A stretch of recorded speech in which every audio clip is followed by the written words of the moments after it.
Halo semuanya, kembali lagi bersama saya Dini Bagaskara dan saya Ditya di Prasetyo di channel Diskusi Jaksa dalam konten Sebat.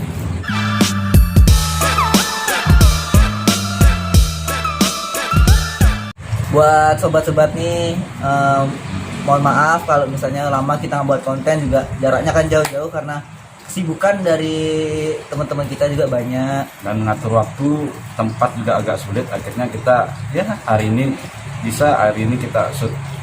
terus kan karena di Bali juga nih kalau malam kan tongkrongan tutup gitu, kalau di rumah juga kita nggak enak kan, Di kos memarahin kalau ngomong keras, tapi seperti biasa kita selalu menyajikan berita-berita yang aneh yang menurut kita ya. Yang menurutku sih aneh. Ya langsung aja berita pertama. Yuk, baca. Remaja Bangladesh dibekuk usai kritik pemerintah di Facebook.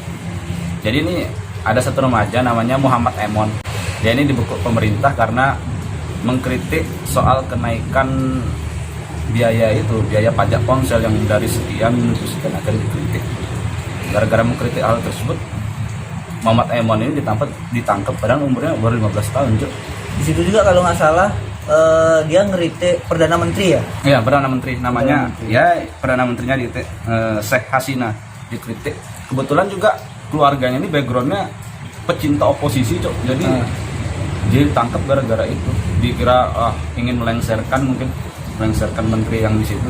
Tapi Cuma ngeritik gitu aja ya? Terus gimana hasilnya? ya akhirnya ditangkap dia. Gara-gara mengkritik. Tadi siapa namanya? Muhammad Emon ya? Muhammad Emon. Terus dia nggak diberitain pakai sabu gitu? Itu bintang Emon. Itu bintang. Emang dia kan paling dia juga mengkritik.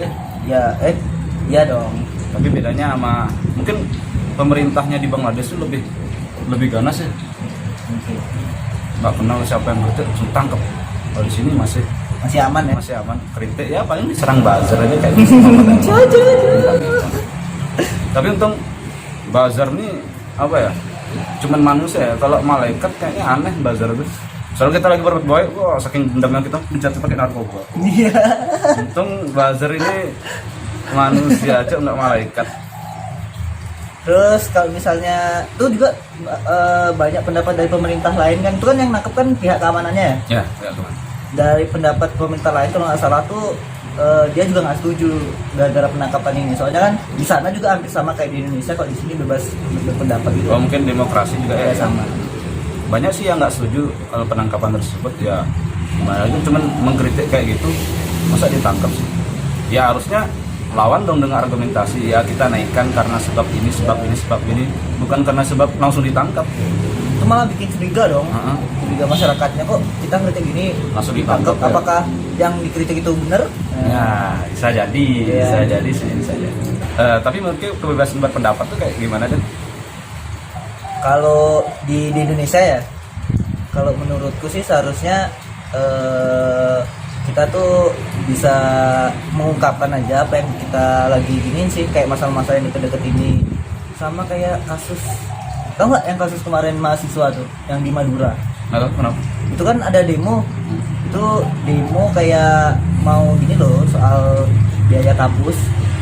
Tapi nggak tahu sih, aku nggak tahu nih ya, takutnya salah juga. Yang ricuh dari pihak kampus, dari pihak mahasiswanya atau dari pihak polisinya itu sampai apa namanya, baku hantam, tawuran. Itu kalau nggak salah ada videonya tuh mahasiswa kena ini deh, tak pukul polisi loh dari udang gitu. Nah kalau misalnya dari pihak pemerintah mau menerima pendapat dari mahasiswanya, seharusnya kan nggak sampai terjadi hal itu. Nggak sampai terjadi kayak gitu, jadi terima aja kan, karena kita bebas pendapat. Kalau misalnya dari pihak pemerintahnya masih nggak bisa nerusin apa yang dimauin, mungkin ada alasan gitu, nggak bisa dilaksanain, jadi ya disimpan aja. Ya selagi, menurutku juga bener sih kata kemudian, tapi selagi nggak fitnah kita berpendapat, nggak sara ya nggak apa-apa lah berpendapat ya. Yang penting kan kita nggak fitnah, sara atau kita menyebarkan kebohongan, ya nggak apa-apa sih berpendapat. Tapi itulah risiko berpendapat, bakal kalah sama yang pendapatannya luar biasa. Pendapatannya. Wah, Dit, mau kemana nih? Wah, jelas-jelas pakai sarung bagus ini mau ke masjid lah. Wah, keren banget sarungnya. Oh, selain keren, sarung ini kalau kita nggak sholat nggak kusuk, tiba-tiba jadi kusuk. Bahkan kalau kamu tidur siang, ibu kamu nggak usah bangunin. Den, sholat zuhur bangun. Tapi sarungnya yang bangunin. Wah, boleh tuh satu. Wah, bentar, kamu beneran mau? Beneran? Wah, ini buat kamu. Wah, sarung apa nih? Sarung Nisda Bali dengan bahan pilihan yang dipilih oleh kain terbaik. Kamu bakal nyaman, nggak usah garu-garu waktu sholat. Bahkan brandnya itu setara dengan Wadimor. Wah, aku bisa beli di sarung batik Nisda Bali. Yeay, aku pakai ah. Wah, sarungnya keren banget. Dengan sarung ini, aku jadi pengen sholat terus. Wah. Sarung Nisda Bali dengan kain pilihan, kalian bisa menikmati rasa sarung yang bikin kusu. Langsung aja pesen di @sarung Nisda Bali. Yuk. Ya, langsung aja ke berita selanjutnya, Dit. Baca. Ini ada berita baru, bukan baru sih, beberapa minggu yang lalu dari Tribun News. Viral guru honorer curhat terima gaji 100.000 sebulan. 100.000? Enggak, pertanyaannya kalau 100.000, antum ini buat apa 100.000 dalam sebulan? Anjir, paketanku aja 103.000 aja Sebulan? sebulan. Enggak, ini 100.000 kan dalam Maksudnya 100.000 sebulan dia belum makan. Enggak, kalau 100.000 sebulan dalam sehari berarti 3.000. Maksudnya mau nongkrong juga nggak enak sama temennya, pasti ditolak-tolak terus temennya, yuk nongkrong yuk.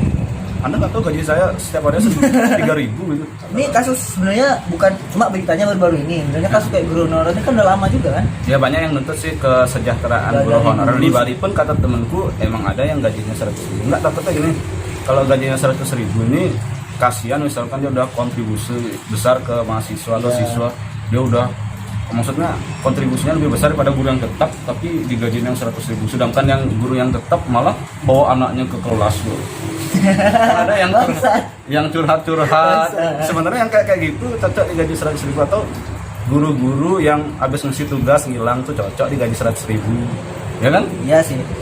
Apalagi dosen-dosen yang susah dicari itu waktu kita membimbing, cocok digaji 100.000. Kan biar takut ya Bisa misalkan. tak dibales ya kan. Maksudnya biar takut ya waktu di kelas, anak-anak ini tugas, wah waktu mau keluar kan gajiku 100.000 balik lagi. Ya sih. Kalau misalnya kayak gini terus apa? Bahkan guru honorer terus ini guru bisa habis dong. Yang dia kan sebenarnya kan berarti ikhlas ya. Dia kalau misalnya dia udah tahu gaji 100.000 seharusnya berhenti dong. Ya kan bisa aja dia gaji 100.000 tapi sisanya usahain orang tua. Bisa aja dia bertahan gitu kan. Bu minta uang bu gitu, nggak tahu sih. Ya takutnya model-model guru yang kayak gini yang kontribusinya besar tuh hilang gara-gara gajinya 100.000.